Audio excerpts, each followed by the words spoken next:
And welcome back, everyone, to the 39 Days podcast with Alex and Andrew. I'm Alex. That is Andrew. He's about to pop up on your screen. Everyone. Maybe right there. I don't know how Zoom works. And today we're talking about episode 7 of season 41 of Survivor, which is the second half of the, I guess, to be continued of episode 6, which, Andrew, what were your thoughts? How you doing? What's going on? We finally got the conclusion of the merge episode, right? So obviously episode 6 left us off on a huge cliffhanger. Erika's got to make a gigantic decision. She's got the opportunity to completely flip the events of history, and right away we got chaos. And I love this moment, right? Because we don't have to go into it again. We've talked about, you picked Nasir, episode 1. I picked Erika, and Erika was on the chopping block for sure. Her entire tribe, they didn't go to tribal council a single time, but she was clearly on the bottom, and now she got sent to exile. She's been on the bottom of that tribe since probably episode 3, and we're at 7 now. Yeah, 3 or 4, I think. So I've been worried, right? The past few days, I've been worried that like she's going home. And again, like we have no money on this, right? But for it's just a friendly pride at this point. Yes, yeah, exactly. So she comes out and she makes what I think the majority of the viewers would say is a pretty predictable decision. I think we all expected her to do what she did and flip course and turn on the people who were on her tribe, but clearly wanted her out. But it was still such an awesome moment to kick off the 7th episode of this 41st season, and something that we've never seen before, where basically they split the people who made the merge in half. Half the people were safe, half the people had to fight and claw for immunity. And the moment they show up to the immunity challenge, Erika just gets to say, guess what? Roles reversed. Guess what, everyone? Yeah. So no, awesome. It was a fantastic way to start it off. And I loved how they kind of just went right into it. And one thing we actually have to talk about too is the fact that this episode was kind of a complete, I guess you could say, game changer, where it kind of just showed everything, because this is the second half of the season. This is the merge. And they did a previously on, which they haven't done in a while, and kind of just went through all the advantages that everyone has, which I think is huge, because there's been so much happening this season. There's been so many different advantages and stuff. So I think getting that refresher, I kind of feel like fantastic. They needed to fill the airtime, right? Because they got to the immunity challenge at like 22, 25 minutes into the episode. They're already talking at the beach for like 10, 15 minutes, and they got to tribal with like 20 minutes left in the hour. I'm like, well, how are they going to fill this time? So they needed to fill the hour. They were done with the immunity challenge and were like about to go to tribal at like 8:25. Yeah. And I said to you, I was like, I think I feel like this is going to be a double elimination episode. But instead, they just had a very long tribal, which just was chaos. Which, look, the entire episode revolves around what happened at tribal. And we tweeted it out from our account. And me and you had the conversation leading up to it. But like, dude, an incredible and wild and crazy tribal council, which obviously is going to be the majority of what we talk about tonight, because that was everything that happened in the episode, right? Yeah. Obviously, there's a pretty interesting immunity challenge. Ricard ends up winning.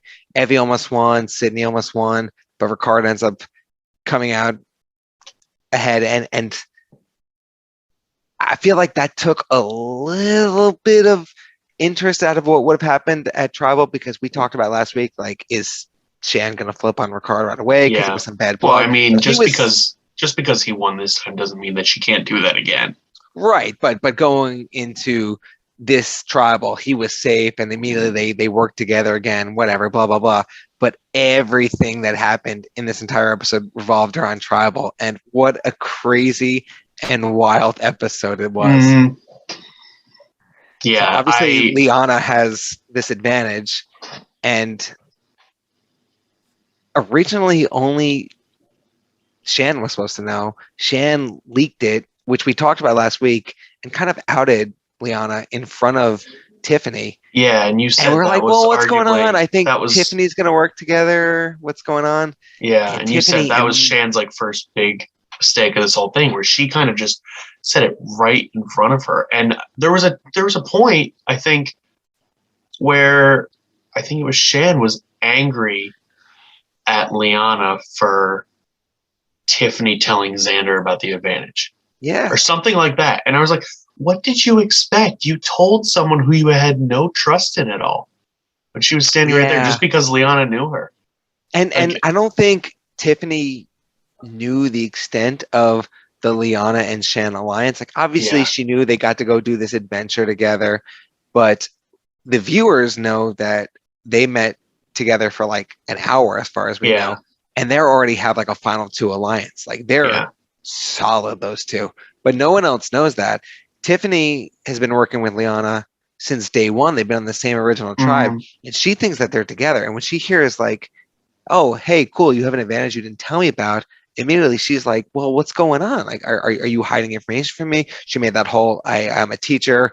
And ultimately, immediately went over to Xander and Evie and said, hey, look, we got power. We have knowledge, which is ironic because it's the knowledge is power advantage. And Hmm. Liana has the quote unquote knowledge, but everyone on the beach now knows what her advantage is. So Yeah. that knowledge went away fast. Yeah, no, the thing with that advantage is she could have really sprung that on everyone and made a huge move, but she just got sloppy with it. And I think she just wanted to kind of use it to make more friends and just to kind of connect with people more. And that completely backfired on her.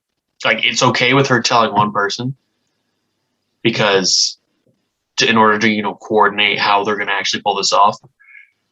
But if she knew, the thing that kills me is she knew this whole entire time, ever since she got that advantage that Xander had an idol. It wasn't exactly a secret, because all four of the people in Yasa knew that he had an idol, and then they knew that it got activated too at the challenge. So Yeah, and if they're being actually pretty, aware of what's going on, and they were listening at the previous immunity challenge, they know that Nasir has yeah, one part of the advantage. well, And I forget they who obviously it was heard, too, but they said I think Nasir has an idol. yeah, I think it was Shan. yeah, and they were very weird. They're like, I think he has, like, but you read the They know, parchment. yeah, You know that there's three phrases that need to be said. yeah, Xander said one, you said the other, and Nasir said the other. Like, so yeah. all three of you have the immunity. And like, I don't know why It's that not a was a secret. Yeah, secret. Yeah. Well, it's a secret to everyone else who doesn't know the specifics of the advantage, but you yeah, but to particularly the are in people the that inner have the circle. idols, Yeah. yeah, to the people that have the idols, it's not a secret. To the people that have read that thing, it's not a secret, which is all of Yasa, it's Ricard and Shan, and it's Nasir. So all of them know where the idols are. So basically, it's just the rest of Lubu Which is that funny doesn't know. because we kind of talked about it last week, how they have the numbers, and spoiler alert, they're down one this week, but they still have the numbers in this game. There's 11 people Yeah, left, and they have nearly half of the remaining they players. have 5 But of the 11. Yeah, the one thing they don't have is they don't have information, and they don't have any advantages outside of Nasir, yeah, and they don't have the knowledge of other people's advantages, right? Like, and they are so kind of novices to the stress of Survivor. Like, you saw right before they were about to go to Tribal, Deshaun was kind of freaking out, wanting to flip the votes, just because he was scared that someone was going to vote him out because his name had been brought up. yep. And this is what happens when you don't Shan go to came Tribal. up to him and calmed him down and said, "This is the pre-tribal like stress that you're going to feel. This is what happens. You just got to get used to this." Which we talked about, which is why ultimately, even though they don't have the numbers and they still have some advantages, but Shan and Ricard still hold a lot of power because they've been to Tribal Council more than anyone else. So that alone gives them a lot of power and a lot of advantages just because they have the experience that no one else in the game has at this point. Yeah. And you saw the 6 Lulu players who showed up for the first vote had never been to Tribal. Like, that's how it's very That's rare that telling. you see Yeah. on this show that where people show up for the first merged tribal council and they're dipping their torches in the fire for the first time. Like that almost never happens. It has not happened that many times. And an entire tribe managed to pull it off this time. So I don't know. I have a weird feeling that just based on this tribal and how just inexperienced and like nerve-wracking it was for them, and just they just did not really know how to deal with it, you know? I mean, this tribal was chaotic for a lot of good reasons, but the Luvu people really showed their weaknesses with it. They had the strength this entire season. They did not have the social awareness to survive tribal because they never had before. And unless that changes, we could be looking at kind of just mowing them down. Well, look, you know? as of right now, if you want to play that weird, hey, they have the power, let's all merge together against them. They're 5. There's 11 people, which means there's 6 people combined between Yasa and Ua, who could just pick them off one by one. Now, I don't think they will. I don't think so either. Because Shan is firmly aligned with Danny and Deshaun. But yeah. I can see that resulting in them picking off Erika, picking off Heather, picking off Nasir. I think Erika is probably the person who's most at risk for the next tribal or two. I feel like Heather is kind of just floating along, and she's probably in a safe spot, at least for a while. If she doesn't have any big moves, they may just carry her through to a final 3, just as the we've been saying that this whole time too. And I hate to say she that she seems like a nice player, but like she doesn't have exactly. much going on, and she's someone easy who can survive to the end and then doesn't have much gameplay, and they won't. It's not worthy of giving her $1 million. I don't know Nasir what she's done. Nasir has the advantage, so maybe he can outlast a little bit, but I am worried about Erika. She made the big play, and let's talk about the tribal where they can get a live tribal, and she seemed to be voting with the people who she flipped on, who she was originally aligned with. Like that was a very weird moment, because I figured if she completely changed the course of the challenge, she was immediately going to be with all the people who she helped give the advantage to, and I don't really know where that's going now. So like, I'm worried about her long-term play, but like that's a future conversation. See, for me, it kind of just looked like she was going with, but going back to her old stopping grounds, going with the people she knew, because she didn't really know where to vote, where the lines were drawn. Because you think about it, she hadn't been there for 2 days. She did not have any information about anything that was going on. Which reminds me a lot of how Michelle Fitzgerald played Winners at War, where she made the end. Obviously, she's a previous winner, but she kind of was on the outs of a lot of votes and then kind of made her way to the end. And even though I was really pulling for her and I thought she played a good game, when she got to the final 3, you just knew she wasn't going to get a lot of votes. If Erika doesn't make some kind of big move and she continues doing what she's doing now, she may be able to survive to the final 5, 4, or 3. I just don't know. Yeah. Outside of a big move, if she has enough gameplay to garner enough votes to win the game. Well, and another thing that really hurts her is the fact that she was on a tribe that just dominated the whole entire time.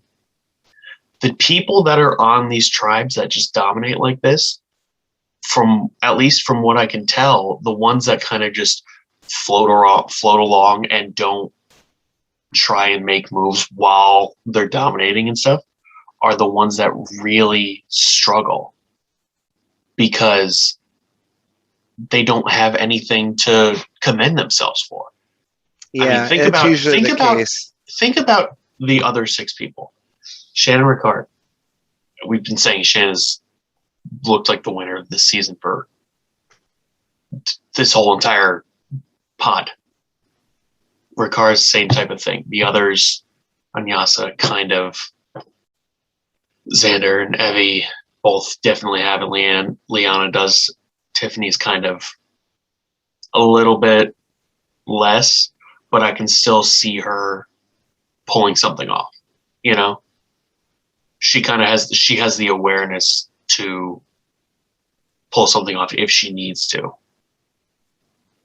So I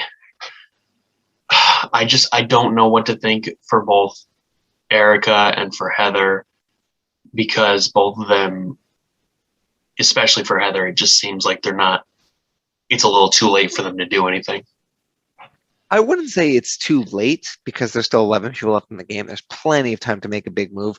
And if you go back the last 5 to 10 seasons, a lot of players who ended up winning were kind of just there and surviving and not making any enemies and just playing a good, quiet game for the first half and then really kind of rose to power at the end. Very few times do you see someone who was a power player from day one, like Tommy, we've talked about, who was pretty much in control from day one, who ended up winning, deservedly so.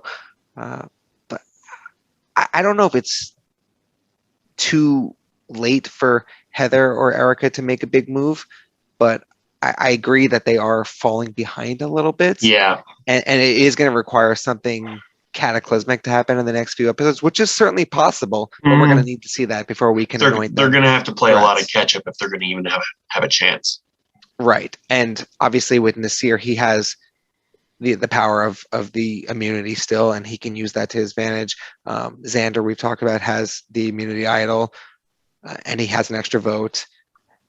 There are a lot of advantages still left in the game, so it's going to be really interesting to see how this all plays out, because we saw our first taste of advantages at Tribal this week. So I'll kick it out to you. Like, what a wild Tribal. Yeah, I think the biggest moment of this entire season so far was Liana trying to steal Xander's idol and Xander just going, "No, I don't have one, but you can have this fake one."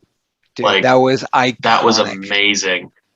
And we talked about it, right? Like, obviously, like I said, we tweeted out the screenshot of our DM beforehand, but I was texting you beforehand, like, they gotta give the idol to Tiffany, because they think they know Xander has it, and they know he's probably going to give it to Evie if that's where it gets. But no one's thinking of Tiffany. No, and that's the thing. You think Xander was safe, and Tiffany was safe. Evie was on the chopping block. So naturally, if you're Xander and you're trying to preserve your numbers, the move to make would be to give it to Evie. But if you're Liana, you have basically have a 50-50 shot, because at that point you're not even thinking about Tiffany. So it kind of, her mind was made up the second that Xander brought it out at Tribal. I was just kind of like, yeah, guys, so Evie's safe. I'm just going to use this for her to do. And then I don't even think she gave Tiffany a second thought. Dude, I can't believe that, because he made it so obvious that he had the idol, and he's like, hey, you can steal this idol from me, come take it. And like, everyone on Twitter was like, either he has the lowest IQ of any player I've ever seen in my life, or this is brilliant. And I think we kind of had a feeling that it was a bait and switch, right? Yeah. And for Liana just bite it hook, line, and sinker, like, I mean, good on Xander for making that play. And it was an awesome moment when he said, no, I don't, but you can have this fake. That was awesome. But I can't believe she bit it, because she had so much power. And I feel like they had conversations. They kind of knew that he was going to do something like that. And now her advantage is completely flushed out and powerless. And all of the advantage she had going into this is gone. And she's also made three enemies. Right. With Xander, Evie, and Tiffany, because she was going right at them. She was basically just announcing, yeah, I'm not with you guys anymore. Sorry. Right. And to further that point, obviously they had the alliance, Danny, Deshawn, Shan, and Liana. Deshawn used his extra vote, which he got from his adventure with Evie a couple weeks ago. He used it to vote out Evie, and it didn't matter. So now not only did they flush out Liana's advantage, but they also flushed out Deshawn's extra vote, and that took a huge hit out of that team. And the funny thing is, like, half of everyone doesn't even know that. Like, not a lot of people knew that Deshawn had an extra vote. Right, but if you're aware, I don't know, they can't possibly know who did it, but they know for a fact that an extra vote was played. Right, Sydney played her shot in the dark, which means she has a 1 in 6 chance of being immune, and no matter what happens, she can't be voted out. But she also loses her vote in the process. And yet 12 votes were read at Tribal Council. Yeah. So if people were being fully aware of what's going on, you got to think like, well, 11 people were playing. How did we get 12. 12 votes? Yeah. Like something's going on here. And I'm sure they'll show a clip of it at the beginning of next week's episode, but Oh yeah, of him you just got to kind be of saying smart it. enough to see what's going on. Yeah. The thing that kind of was weird about that though was there was no like talk about him using it at all. That was kind of just his decision, like spur of the moment it seemed, because maybe I just missed something, but I don't think there was any talk this entire episode about him being like, should I play my extra vote? No, and to be honest, I was so sure that if anyone was going to play an extra vote, it was Xander. Yeah. Because he was stressing to Evie, like, you're fine, you were safe. Yeah. Tiffany, do not play my idol for her because we have the numbers. We're fine. I'm thinking like, well, he threw an extra vote and they know that they have the numbers and he Yeah. didn't. So like it was a super ballsy play. And now they have a lot of power in this game because Yeah, they do. they dwindled the people who may be voting against them and they took out 2 advantages. It was a Mhm. great move. Super, super risky, but good on him that it paid off. Well, and the good thing is, like, at this point, you know, the 3 of them are kind of intertwined. They're together. And you look at the other 8 people in the game, you have the 5 Luvu and then Liana and Shannon Ricard. And there's cracks there. You know, it's not just an 8 versus 3 situation. There's a lot of different ways they can go to try and work this in their favor. So it's not like they're just going to be picked off one by one after this. There's chances for the 3 Yasa to come back and kind of take control of everything. I'll tell you this. We were kind of worried about, are people going to vote with their tribes or how are the numbers going to shake out? And I think we got a good glimpse into it on Wednesday night. And it's pretty clear that a lot of people are playing individual games and they're just going to take the numbers where they can, which I personally love. I think that's so exciting when you don't know who, hey, it's these 5 people versus these 5 people, and they're going to vote according to each other, and they're going to hope that one person flips. Like, that is to me, personally, it's a boring game. Obviously, the person who plays the pawn in the middle, who flips back and forth, can definitely change the outcome. But I love when you have no idea how people are going to vote week to week. Yeah. It's just so exciting because every vote is different. You have no idea where the alliance is. You have no idea what's going to happen. And every week feels like a blindside, and it's awesome. Well, one thing that I really liked about this one was, you know, I've been saying for a while we need a tribal that's both chaotic and also when we don't know what the outcome is going to be, because the previous 5 or previous 6, we kind of had an inkling of, all right, it's probably going to be this person, or when whoever was voted out, we were just kind of like, yeah, that makes sense. For this one, I really had no clue until Sydney was voted out. So it was a surprise, you know? And I think more so that we kind of thought Danny and Deshaun were pretty tight with Sydney. And the fact that the first person to mention Sydney's name was Deshaun. And I kind of was caught off guard by that. And I will say that they did mention splitting the votes. And I get the strategy behind that. I get you're protecting against if an idol's played. But more often than not, it seems like when you split the votes, you set yourself up for failure. Mm-hmm. Because like if you're so sure that someone has an idol, and like if you're 7 and you're playing against 3 and you split the votes 4-3, then at least your minority of your alliance will wash out the other group, then fine. But when it's like 6-5 or 7-5 or whatever the numbers are, splitting the votes just seems dangerous. And we saw a 5-4-3 vote because they split it 4-3. And ultimately, that's why Sydney went home. Granted, she got 5 votes, but if they didn't and they put all 7 votes on Evie, like she had no chance of surviving. Exactly, yeah. So, and the strategy of splitting the votes is a good one because it does protect against an idol, like you said. But there's times, like you said, where it doesn't work as well. And there's really a chance for it to kind of backfire on you. And we've seen it backfire before.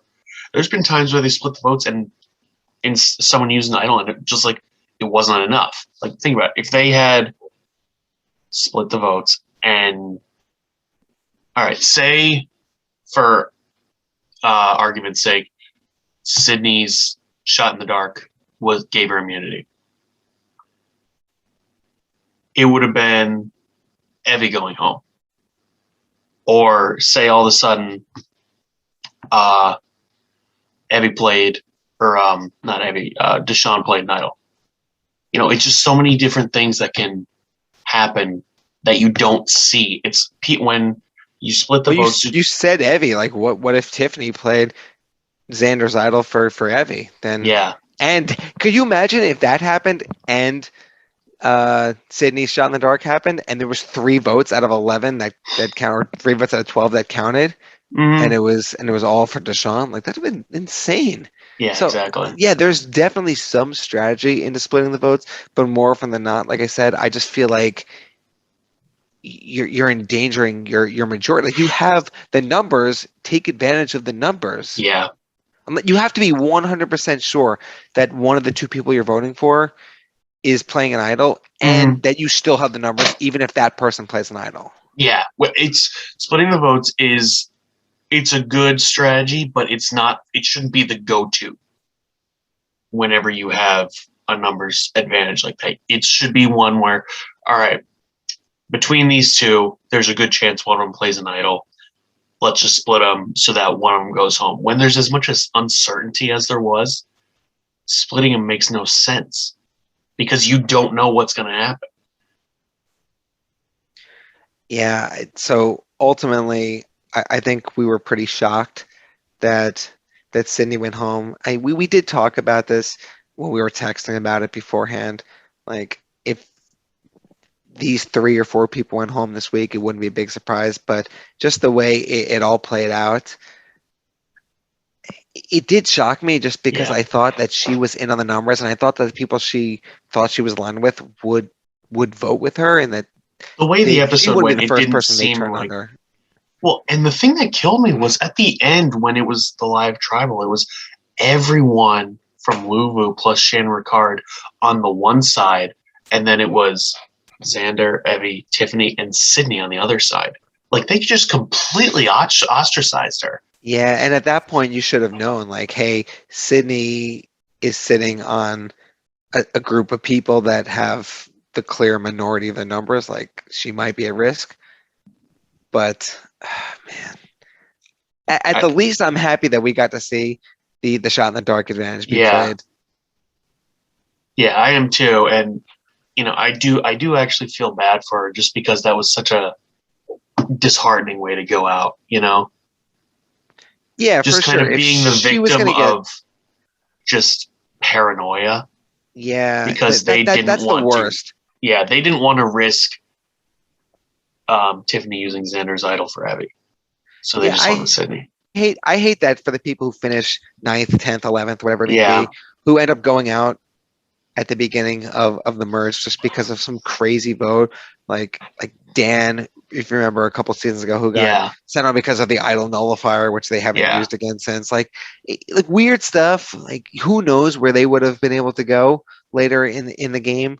But I do feel bad if you were truly on the outs and you were on the wrong side of the numbers. Like, yeah, you were probably going home and you deserved it. But for something crazy like that to happen, it does seem unfair. But again, that's part of the game. It's just that's the nature of Survivor. Yeah. However, with stuff like that, though, that's one way I do really like the shot in the dark, just because it gives people that even if they are paranoid and they don't have any power and they don't know what to do, it gives them a chance to kind of take their life in their own hands. Which I'm really, really curious to see if that happens again. We got the first glimpse of how it would work. I believe it was Winners at War, season 40, right? When Michelle had the 50-50 coin. Yeah. And she ended up flipping it and was immune. Like again, that's 1 in 2 chance that you're going home because she knew she had the votes going at her and she was safe because of it. But I do like the wrinkle it adds to the game in that no matter how you strategize, no matter how you play your social game, anything can happen fast. Yeah, no, I definitely agree with you on that. And it just kind of comes down to how you feel going into tribal. Like everyone's going to be paranoid going in, but if you really don't feel safe, you can play it. Where like you said, Michelle, the difference between the 50-50 coin and this was that she actually was able to vote.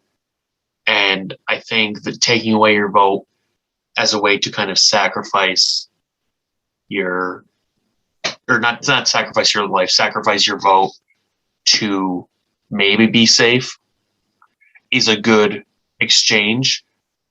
The only thing I will say about that, I think, is that if you are going to be sacrificing your vote, I think you should have better odds. I think they should kind of have an option of like you can vote and it'll be 1 in 6, or you can sacrifice your vote and it'll be 1 in 3, something like that. Something to bring even a little bit more Yeah, chaos in with okay, that. okay. I like that. I'm picking up Yeah, what you're putting down.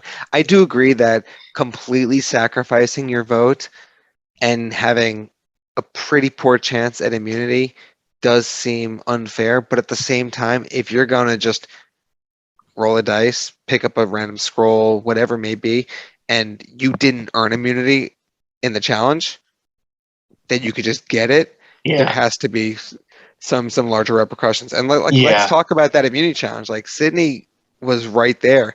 I don't think Hmm. we realized it in the moment that she almost won. She really did almost win. Yeah, Her and Evie almost won that challenge. Evie ultimately was safe, but she got votes too. So all three, her, Ricard, and Sydney, all of them were right there at it to potentially win immunity, and those are the three who got votes. Like that's well, excuse me, Ricard was safe, so Deshaun got the votes, but um, it's crazy how it came down to the people who needed it the most. yeah. No, I agree. It was definitely a very chaotic. Just the whole thing really was just insane.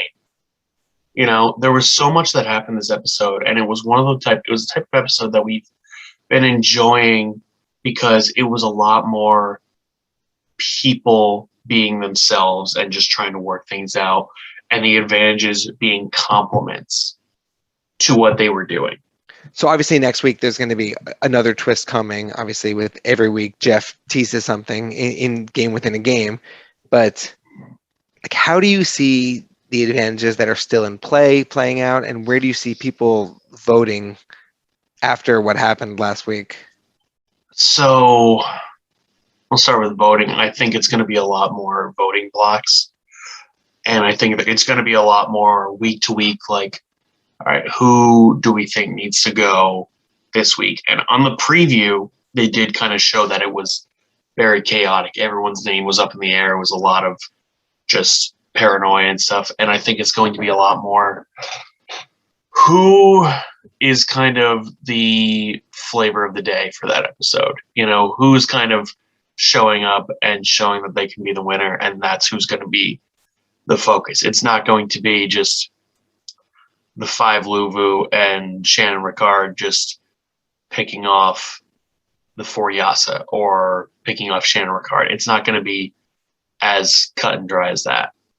So I think there's going to be a lot more alliances that are not alliances, but just people working together that we don't expect. And the advantages probably will come into play there because people, ever since idols have come into play, people use them not just as advantages, but as ways of gaining trust. So you think about it right now, Xander has an extra vote. Nobody knows about that. Or no, like the Yasa members do, but the other 7 people don't. Deshaun has one, right? Deshaun's extra vote got flushed. He used it this past No, week. no, I mean Danny. Does anyone else? Danny, Does anyone else? no, just Okay. just Nasir has All right. Well, then the in that case, immunity. Shan has an extra vote and an idol. Hmm. So, and I can totally see her using those to kind of gain trust between people. Like, say all she has to do is go up to say something like, Erika or Heather or people that she hasn't really talked to yet, and just kind of lure them in to come on her side by saying, all right, yeah, I see, you can trust me. I have the title right here. So I think it's going to be a mix of people using their advantages for power and using them to kind of get people to vote the way they want them to. Yeah, it's going to be a crazy episode, and they did tease in the preview that a lot of people's names are going to get thrown out. So I'm curious because I kind of have one person in mind who I think is going to be an absolute wild card next week, but I'll let you go ahead first. Like, if you had to pick one person who's going to completely shake up the game next week for social reasons, for they're going to find an advantage, they're going to get immunity, whatever it may be, who do you think is going to play a huge wild card factor next week? Liana. Okay. I was going to say Tiffany. Okay. So And my it's thinking, interesting that we said the two of them because they were originally aligned, and I feel like they're going to start. They've already started factioning off because we yeah, saw them on opposite ends of the vote this past week. So that is interesting. yeah. Yeah, I went with Liana just because I think she's going to feel really powerless now that her advantage was flushed and she was not able to do anything with it other than just kind of show off that Xander knows what he's doing. Like, that advantage was flushed and she accomplished absolutely nothing with it. Yeah, and let's be honest, she was a little tiffed about it. Yeah. And you could see like she got a little emotional. She was very huffy about it after. Yeah. People were talking about like she was talking a big game, and then they were kind of talking smack afterwards. And she was like, "Well, I still have the power." It was just like it's like, Well, and we've been saying you kind of that. got put out right We've been here. saying that ever since she got that advantage, she's been kind of on top of the world. And it's okay to be, excited that you have an advantage and stuff. But once you start letting that get to your head, that's when problems start arising. And I think it got to her head and she kind of felt invincible. And she felt that she was going to change the game and just kind of reset everything that happened. And then once Xander pretty much, I guess you can say, tricked her into using it, she didn't know how to feel. She was lost after that. Which So, I agree is a dangerous position to be in yeah, because she did have a little bit of an ego about her that she had the yeah. advantage. And now that it got flushed out, it would not surprise me in the least if she's the person who gets voted out next week, just because they know Yeah, that she had power. that's what I And was now it thinking. got stripped away from her. And like, if there's any moment to pounce on her, it's right now. Mm-hmm. And I feel like even if she doesn't get voted out next week, there's going to be some point where she kind of just goes nuclear. And she's just going, okay, I need to do something because if I'm her, I don't feel safe at all. Because everyone else is looking at her like, all right, we thought we could trust this one person, but she just flushed her. She just got her advantage flushed and it didn't accomplish anything. And now she's kind of acting different. So can we still trust her? I feel like there's gonna be a lot more paranoia surrounding her for everyone else. So it's gonna be different. And I love paranoia because we've talked about this before. When there's chaos going on the beach, when there's chaotic episodes, it's just so entertaining. Obviously, it gives us stuff to talk about here on the podcast, but I'm very excited because we talked about how the previous few episodes were a little predictable, a little boring. Obviously, there was some intrigue going on, but ultimately, when you got tribal, you wanted a big move, and it didn't really happen. And we finally got a big, iconic moment this past week. I feel like there's going to be a run of like big votes. I hope so. Blindsides, whatever it may be. The next few weeks are going to be a lot of fun. I hate to bring up just like the show in general because I seem to do it every single week, but I think it's kind of important that big things happen these next few episodes because if there's one thing about this season is that it's been very highly criticized. And, rightfully so from our points of view because there's been a lot of stuff that we haven't been fans of. But there's a lot of backlash that the show is receiving on Twitter and just from a lot of past survivors that just look at it and they're like, it's not, there's so many advantages, it's not the same, blah, blah, blah. So I think if you have a giant chaotic episode with a surprise ending that everyone's just like, oh my God, didn't see that happening, all that criticism goes out the window because you're riding the high of watching the episode. Where you think about the episode with Brad, okay, that just was kind of the Brad show and all the advantages that he had. Everything was just an advantage that episode, and then it ended with him getting voted out because everyone knew that he had advantages. That was very predictable, and everyone saw that coming. And it was just you didn't. It was not as enjoyable to watch as an episode like this where things happen. You're just like, oh my God, I did not see that coming. There's big moves happening. There's people switching back and forth. You don't know what's going to happen. So once you have episodes like this one, you want to build off of that. And obviously they can't really control who people vote for. But I think if they manage to pull off a lot more chaos like this, that's only going to help this show kind of regain the hype that it had for when it was coming back. Well, I will say, I think they definitely were a little aggressive in the advantage rollout early on, and they didn't know how they were going to cut the show and edit it for TV. And they definitely learned fast what they can hone in on, what's important. Obviously, they can't determine how people behave, who wins what challenges, who finds what advantages. But I feel like they tried a lot of new things this season, and they're figuring out now how to produce the episodes to highlight what's important and what's not, and what we, the viewers, want to see and what we don't over the last few episodes. And that's why I think the overall quality of the episodes has been better. I'm sure if you asked any of the castaways, like every day on the beach would feel the same. But what we see at home feels ramped up the past few weeks. And I think that's them just figuring out what works best for television and what we want to see the most. Yeah. Well, and that's the bottom line. It's like there's a lot of stuff that they aren't showing. There's a lot more footage that they have that they just haven't included. So there's a lot of backstory that we might not know about. Like, I remember, I think it was last week, Sydney just randomly threw out that she's not a fan of Heather.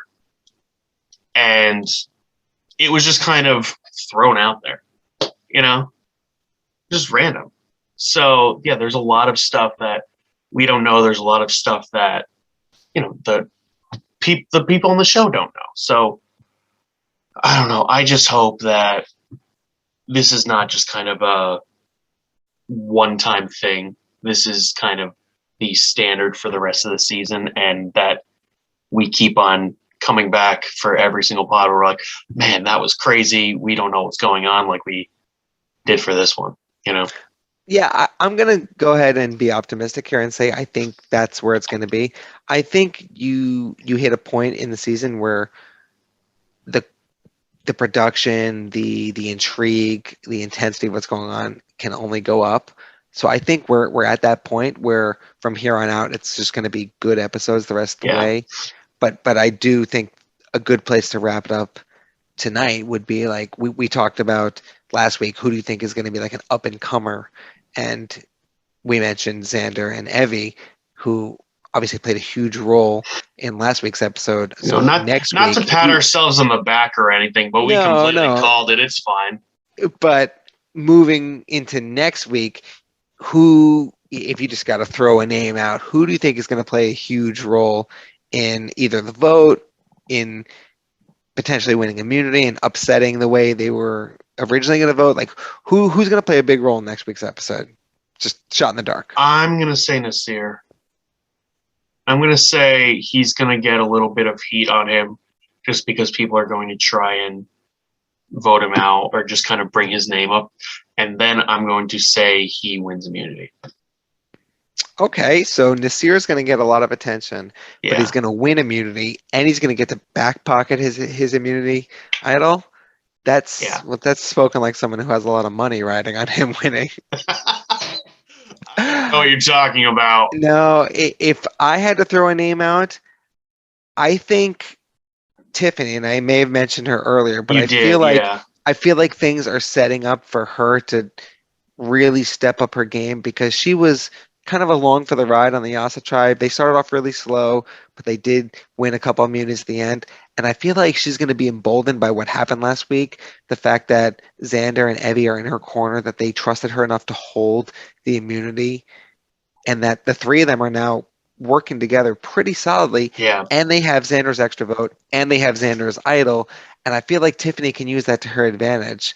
I don't recall specifically what was said about her or what she was saying in the preview, but I feel like she's going to have a big role in next week's episode, and I'm excited to see how it plays out. Yeah, me too. All right, so ultimately, there's a lot of chaos, a lot of intrigue, a lot of excitement brewing for next week, and I think this is a good spot to leave off, but certainly there's going to be a lot to talk about when Oh, yeah, we connect definitely. next week. So I'm super excited for the direction the show is headed.